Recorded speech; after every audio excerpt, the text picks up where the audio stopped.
My name is Mike, and I'm 33 years old. I work as a project manager at a logistics company. My wife, Samantha, Sam, is 35 and a homemaker. We'd been married for 6 years, and our life was comfortable and predictable. But as I've learned, life has a way of changing unexpectedly. It all started on a Sunday night. I was supposed to be home by Monday afternoon after a week-long work trip to Dallas. I thought I'd surprise Sam by coming home early so we could spend the evening together. Instead, I got the surprise of my life, but not the good kind. I was driving down I-80, somewhere near exit 12, when my phone buzzed with a text. Normally, I don't check my phone while driving, but for some reason, I glanced at the notification. It was from Sam. The message read, "Last week was amazing. Can't wait to do it again next time Mike's out of town. Miss waking up next to you." I almost slammed on the brakes. My heart was racing as I pulled over at a gas station. My hands were shaking as I reread the message, hoping that I had misunderstood. But no, the text was real, and it was meant for someone else. Someone who wasn't me. She even signed it with, "I'll miss you, babe." It felt like a punch to the gut. I was furious. The kind of anger that makes your vision blur and your mind go dark. I wanted answers, but more than that, I wanted revenge.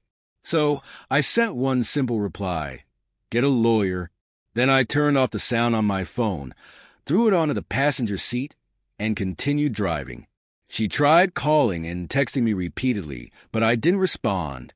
I wasn't going to give her the satisfaction. Instead, I focused on what I was going to do when I got home. If she thought I was the clueless husband who would just forgive her, she was in for a rude awakening. I arrived home around 8:30 p.m. The house was dark except for the living room, where I could hear Sam's voice. She was on the phone, speaking in hushed tones. I stood by the door, listening. She was saying things like, "I don't know what to do. He's not supposed to know. We just have to be careful until this blows over." That's when I made my move.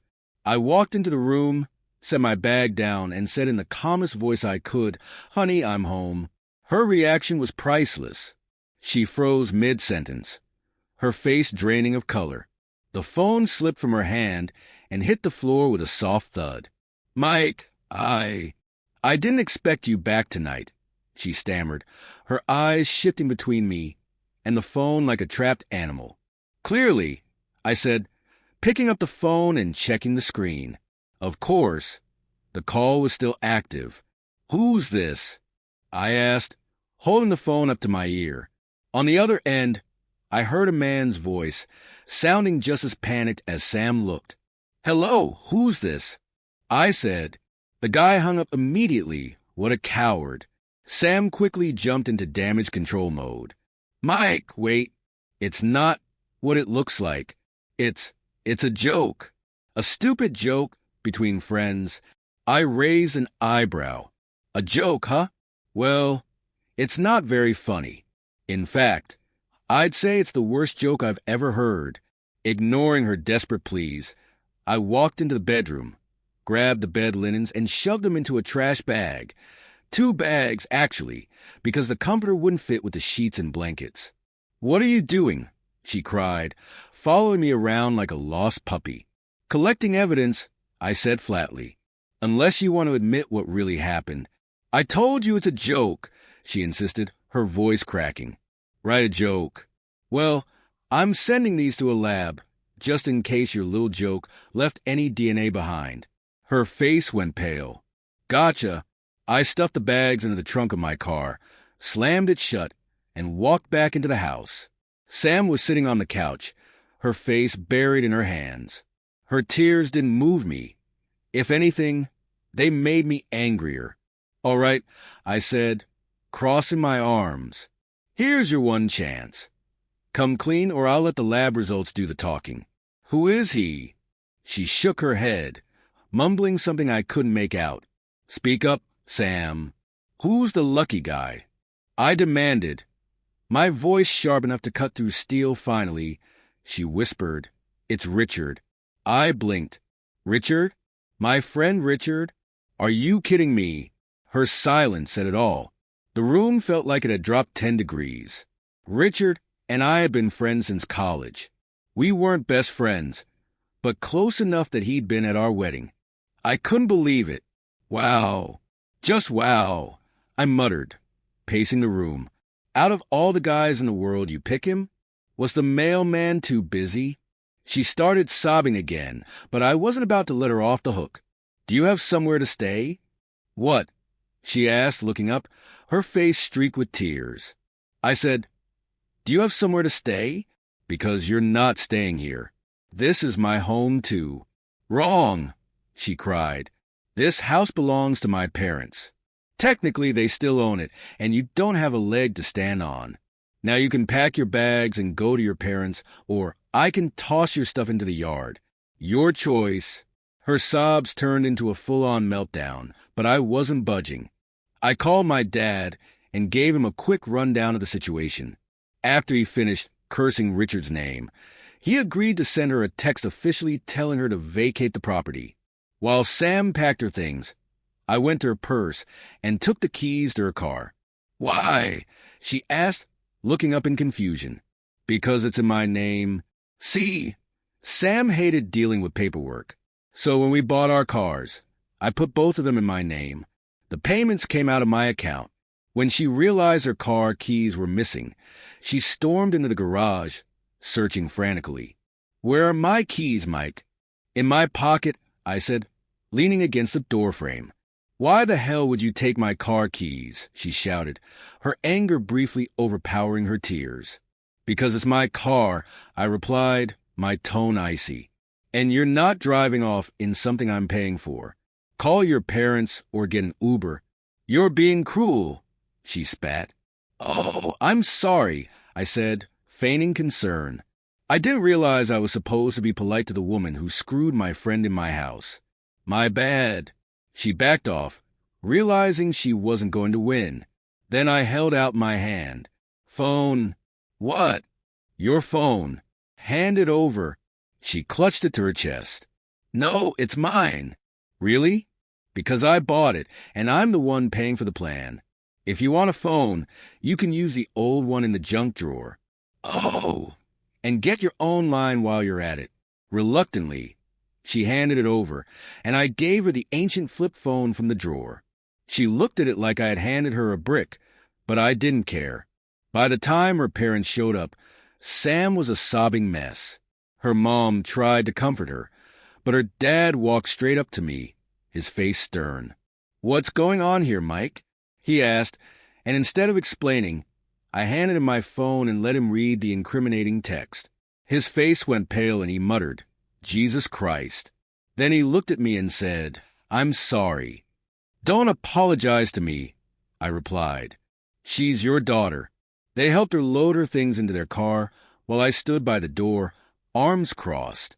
When they finally drove off, I felt a strange mix of relief and exhaustion. But I wasn't done yet, not by a long shot. The next few days were quiet, aside from the texts and calls from Sam, which I ignored. I focused on moving forward. First order business, securing a lawyer to fast-track the divorce. Thankfully, our prenup made things straightforward. When we were engaged, I made it clear that I wouldn't marry without one. My first marriage had ended in a messy split, and I wasn't about to go through that again. Sam had agreed at the time, probably because she thought she'd never need to worry about it. Funny how things work out. The prenup was ironclad. It split our bank accounts 50-50, but ensured no alimony, no retirement sharing, and no claim to the house, which my parents technically still owned. Sam's credit card debt was her responsibility, and any joint purchases made on my cards, like her jewelry, stayed with me. By the time we sat down for mediation a week later, Sam looked like she'd aged 10 years. Her parents must have been giving her hell. She tried to make small talk, but I shut her down. There's nothing to talk about, Sam. You cheated, you got caught, and now we're done. She sniffled but stayed silent after that. The mediation went smoothly, thanks to the prenup, and within 6 months, the divorce was finalized. She walked away with half our savings and the furniture she wanted. I kept the house, the cars, and most importantly, my dignity. Now, let's talk about Richard. I had no intention of letting him off the hook. Sam's betrayal was bad enough, but a friend stabbing me in the back? That's another level of unforgivable. I waited until the divorce was finalized before paying Richard a visit. I didn't want anything I did to him to complicate the legal process. During those 6 months, I prepared myself mentally and physically. I hit the gym harder than ever, channeling my anger into every rep. When I finally showed up at Richard's door, he looked like he'd seen a ghost. "Mike, man, He started, but I cut him off. "Shut up," I said, stepping inside without waiting for an invitation. "We're going to settle this right here, right now." He tried to deny everything at first, but when I pulled out my phone and showed him the text Sam had sent, his excuses dried up. Instead, he had the audacity to blame me. "You ruined my relationship with Sam," he shouted. I laughed. "Your relationship? Oh, you mean the one you had behind my back while screwing my wife? That relationship." He tried to lunge at me, but I was ready. One punch to the nose sent him sprawling onto the floor, and I didn't stop there. Months of frustration, betrayal, and anger poured out of me as I landed blow after blow. He was yelling at first, but eventually he went quiet, his body limp beneath me. I stopped when I felt my tears mixing with the sweat on my face. Sitting beside his battered body, I caught my breath and pulled out my phone. "Time to call 911, I muttered. When the paramedics arrived, I was arrested, of course. But here's the kicker. Richard didn't press charges. I guess he figured he owed me that much. After the dust settled, I finally felt at peace. Sure, my marriage was over, but honestly, it was a blessing in disguise. Sam was lazy, selfish, and apparently unfaithful. I deserve better. Since then, I've focused on myself, my health, my career, and my sanity. Dating isn't on the table right now. I mean, after 2 failed marriages, who can blame me? For now, I'm enjoying the quiet life, free of drama and deceit. As for Sam and Richard, I have no idea what happened to them, and I don't care. That's their history. If there's one lesson I've learned from all this, it's to always trust your gut and never, ever skip a prenup.